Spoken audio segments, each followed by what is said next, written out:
LBS നഴ്സിംഗിന് application കൊടുത്ത കുട്ടികളെല്ലാം rank ലിസ്റ്റിന് വേണ്ടി വെയിറ്റ് ചെയ്തിരിക്കുകയാണെന്നറിയാം.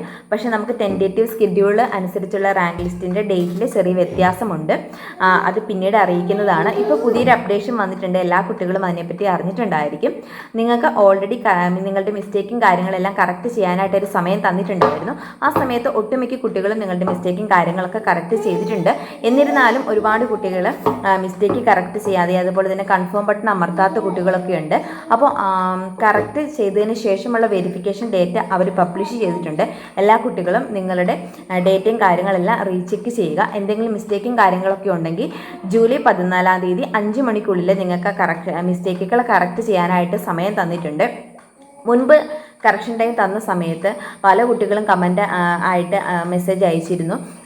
ഇമെയിൽ ID തെറ്റിപ്പോയി, കറക്റ്റ് ചെയ്യാൻ പറ്റുമോ, ഫോൺ നമ്പർ തെറ്റിപ്പോയി, അതുപോലെ തന്നെ പേരിൽ മിസ്റ്റേക്ക് ഉണ്ട്, ഇനി എന്ത് ചെയ്യുമെന്ന് ചോദിച്ചു. അതുപോലെ തന്നെ ഡോക്യുമെൻറ്റ്സ് റീ അപ്ലോഡ് ചെയ്തപ്പോൾ വാലിഡിറ്റി കഴിഞ്ഞതാണ് അപ്ലോഡ് ചെയ്തപ്പോൾ മാറിപ്പോയി, ക്ലാരിറ്റി കുറവാണ് എന്നൊക്കെ പറഞ്ഞ് ഒത്തിരി മെസ്സേജ് കണ്ടിരുന്നു. അപ്പോൾ അങ്ങനെയുള്ള കുട്ടികളൊക്കെ ജൂലൈ 14 മുമ്പായിട്ട് നിങ്ങൾക്ക് ഡോക്യുമെൻറ്റ്സ് റീ അപ്ലോഡ് ചെയ്യാൻ സാധിക്കുന്നതാണ്.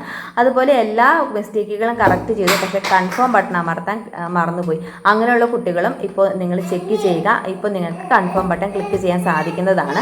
അങ്ങനെയുള്ള എല്ലാ കറക്ഷൻസും ജൂലൈ 14 നിങ്ങൾ കറക്റ്റ് ചെയ്യുക. ഇത് നിങ്ങളുടെ ലാസ്റ്റ് ചാൻസ് ആണ്. സോ വളരെ കെയർഫുള്ളായിട്ട് നിങ്ങൾ ചെയ്യുക.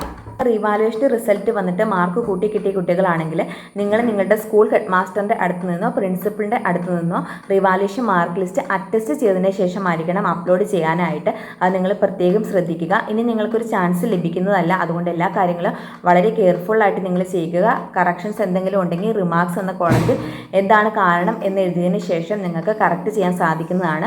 ഡോക്യുമെൻറ്റ്സ് എന്തെങ്കിലും റീ അപ്ലോഡ് ചെയ്യാനുണ്ടെങ്കിൽ അതും അപ്ലോഡ് ചെയ്യാൻ സാധിക്കുന്നതാണ്. അപ്പോൾ എല്ലാ കാര്യങ്ങളും നിങ്ങൾ ചെക്ക് ചെയ്യുക. പിന്നെ കുട്ടികളുടെ ഡൗട്ടാണ് ഓപ്ഷൻ രജിസ്ട്രേഷൻ എപ്പോഴാണെന്ന്.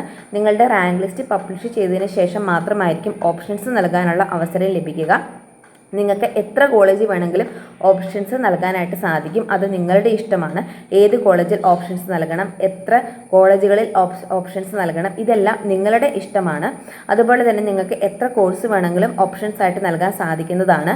ഇനി ഓപ്ഷൻ രജിസ്ട്രേഷൻ നൽകുന്ന സമയത്ത് നിങ്ങൾക്ക് ഫോണിലും ഓപ്ഷൻസ് നൽകാൻ സാധിക്കുന്നതാണ്. അപ്പോൾ ഇത്രയും കാര്യങ്ങളൊക്കെ നിങ്ങൾ ശ്രദ്ധിക്കുക. അതിനെക്കുറിച്ചൊക്കെ ഞാൻ പിന്നീട് വീഡിയോ ചെയ്യുന്നതാണ്. ഒത്തിരി കുട്ടികൾ ഓപ്ഷൻ രജിസ്ട്രേഷൻ എങ്ങനെയാണ് ചെയ്യേണ്ടത് അതിനെക്കുറിച്ചൊക്കെ ഒത്തിരി ഡൗട്ട്സ് ചോദിച്ചിട്ടുണ്ട്. അപ്പോൾ എല്ലാ ഡൗട്ട്സിനും എനിക്ക് റിപ്ലൈ തരാനായിട്ടുള്ള സമയം കിട്ടാറില്ല. അപ്പോൾ ഒരേപോലെ കമൻറ്റ് ചെയ്തിരിക്കുന്ന ചോദ്യങ്ങൾ ഞാൻ വീഡിയോ ആയിട്ട് ചെയ്യാൻ വേണ്ടി ശ്രമിക്കാം.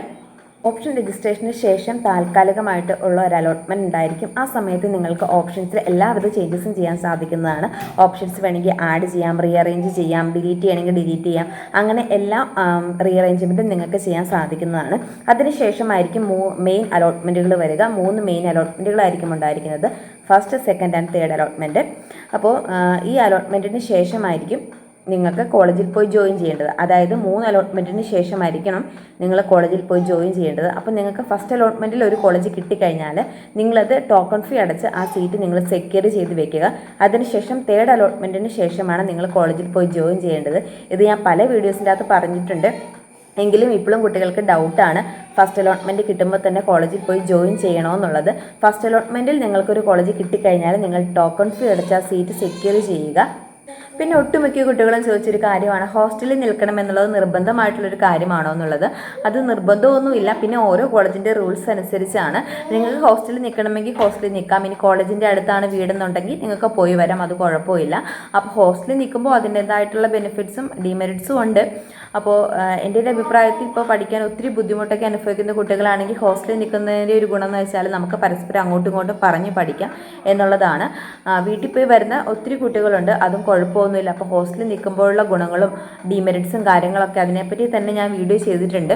അപ്പോൾ നിങ്ങൾ പ്രീവിയസ് വീഡിയോ ഒന്ന് ചെക്ക് ചെയ്ത് നോക്കിയാൽ മതി, അത് നിങ്ങൾക്ക് കാണാൻ സാധിക്കുന്നതാണ്. വീഡിയോ ഇഷ്ടമായെങ്കിൽ എല്ലാവരും ഒന്ന് ലൈക്ക് ചെയ്യണേ, സപ്പോർട്ട് ചെയ്യണേ. താങ്ക്